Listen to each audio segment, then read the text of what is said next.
എൻ്റെ മനസ്സിലേക്ക് ഓർമ്മ വരുന്ന മറ്റൊരു ചരിത്രം.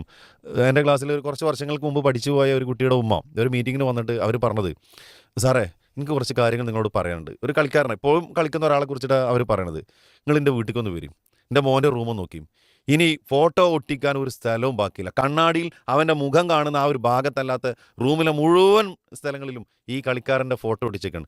അയാളെങ്ങാനും നമ്മളെ നാട്ടിലേക്ക് വരികയാണെങ്കിൽ എനിക്കറിയണ ഭാഷയിൽ ഞാൻ അയാളോട് പറയും, എൻ്റെ കുട്ടിനെ കേടെടുത്തത് നിങ്ങളാണ് കേട്ടോ എന്ന്. അതെ അതെ ഈ ഉമ്മ പറയണം, വളരെ സങ്കടപ്പെട്ടിട്ട് പറയണം. എന്നിട്ട് പറയണേ, ഇവൻ വായിക്കാനിരുന്നാൽ അവൻ്റെ മുന്നിൽ കാണുന്ന മുഴുവൻ ഈ ഒരു അതെ സാധനങ്ങളല്ലേ. ഉം. മാഷി നിങ്ങൾ ശ്രദ്ധിക്കുക, അവൻ പുസ്തകം പൊതിഞ്ഞ കവർ പോലും അയിമൽ പോലും എന്ത് ചെയ്യുന്നുണ്ട്, ഒന്നുകിൽ ഇയാളുടെ ഫോട്ടോ ഉള്ള കവറാണ് വാങ്ങുക, അതല്ലെങ്കിൽ അവരെങ്കിലും വരച്ച് വെച്ചിട്ടുണ്ടാവും സ്കെച്ചൊക്കെ എടുത്തുകൊണ്ട്.